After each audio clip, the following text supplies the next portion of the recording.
Good evening, YouTubers. Welcome to World Cinema Reviews.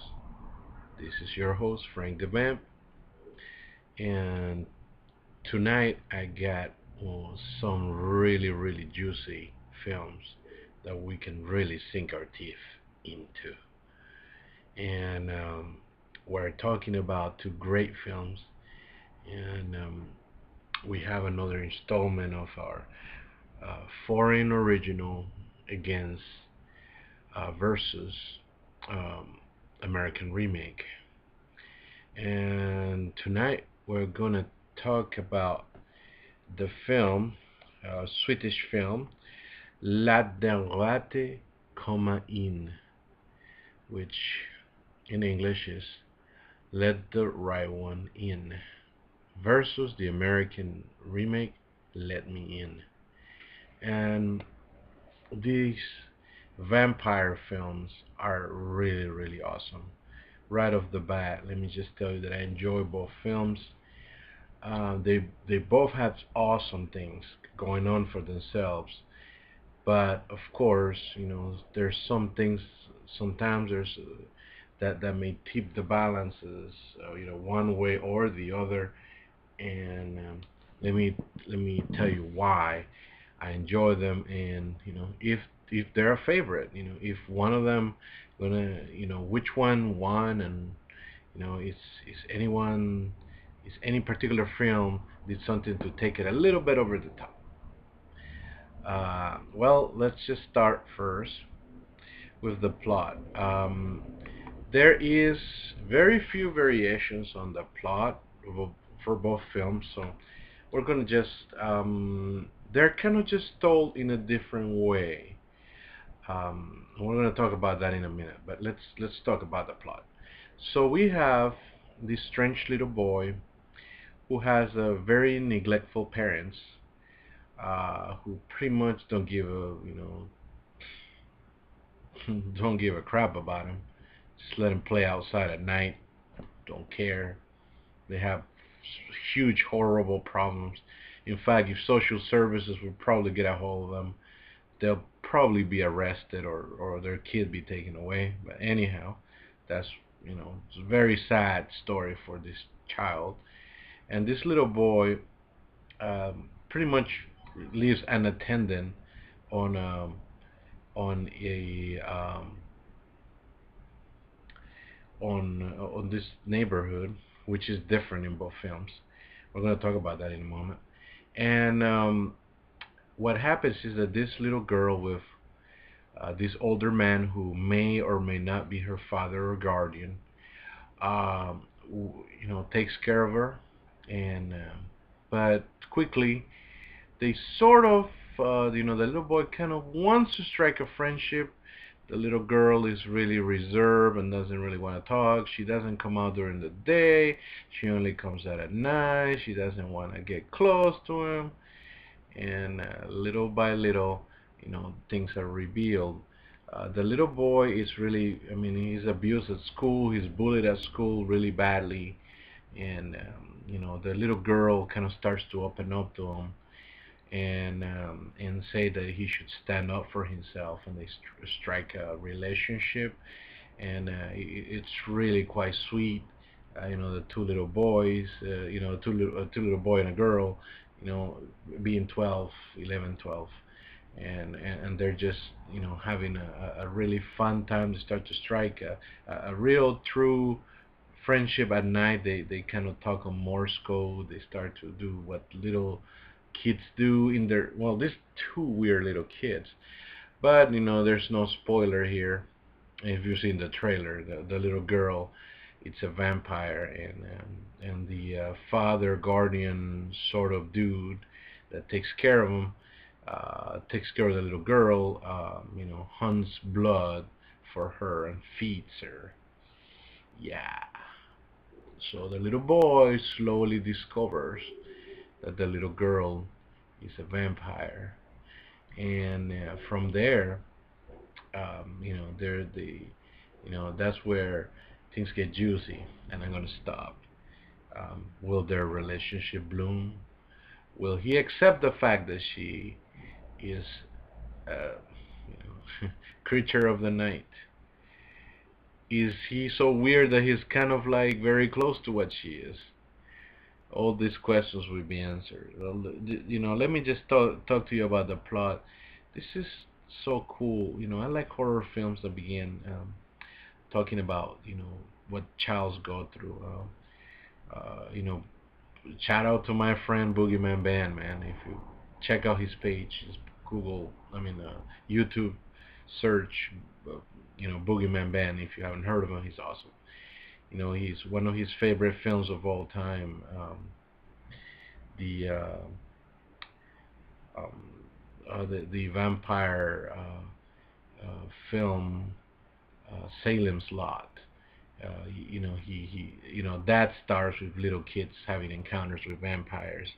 So that's really cool. I can think of a few dozen films that do kind of things like that. With the evil clown and little kids, first encountering, and so on. There's several films. I really enjoy when horror is told through the eyes of a child, because it kind of relates to our core, what we are, what we're afraid of.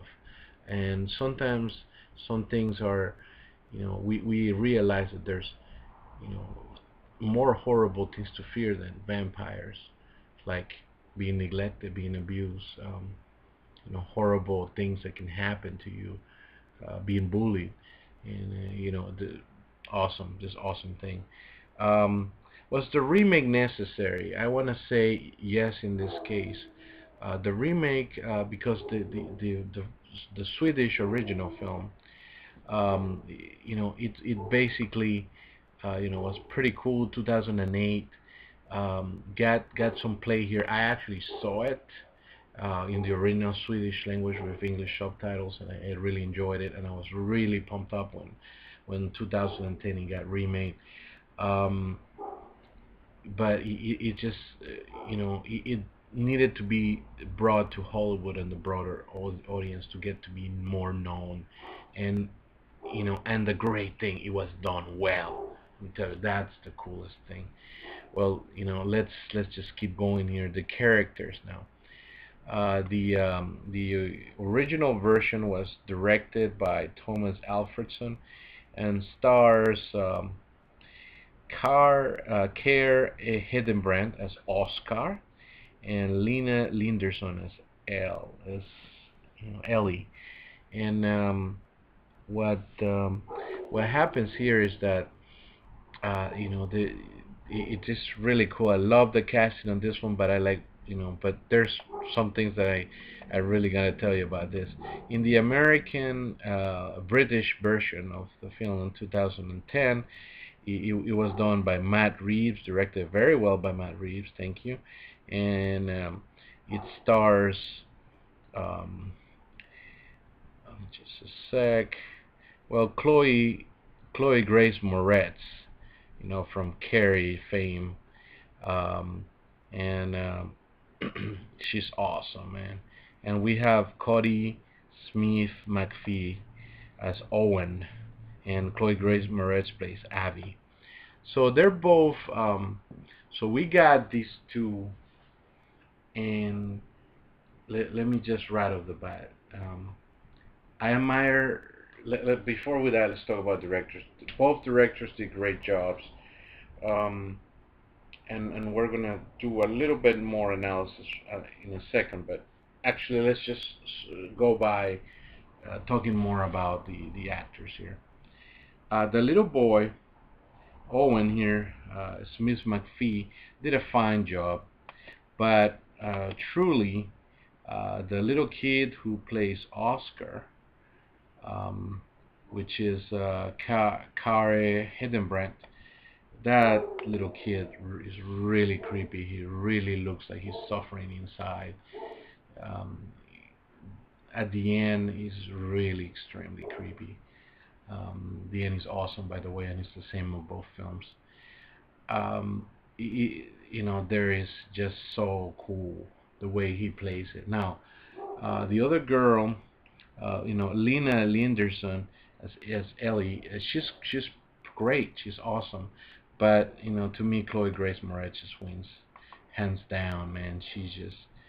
She is gonna be a fantastic actress. If you've seen Kick-Ass 2, if you've seen her in Carrie, everywhere I've seen her, man, this girl just wows me every time, and I expect great things from her. And her creepiness as a vampire is just over the top, but also she comes out so sweet sometimes. But then you realize that she's an animal, she's a killer, man, and she needs to eat, and you could be her food. So how sweet it is. So so we have we have that. Now we have the gore and the special effects. The American version is much more gory and the special effects are a little bit better, which I actually gonna give a point to the original. The original was like more like, yeah, like things were implied. You really didn't need to see the savage nature of the vampire. You can sort of guess it. And I kind of liked it on this film. Remember, they're little kids. I'm not a fan of seeing a kid do horrible things like that, man. Um, you know, that part I was not such a fan of the remake. I give a point.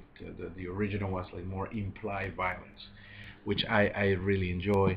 As far as the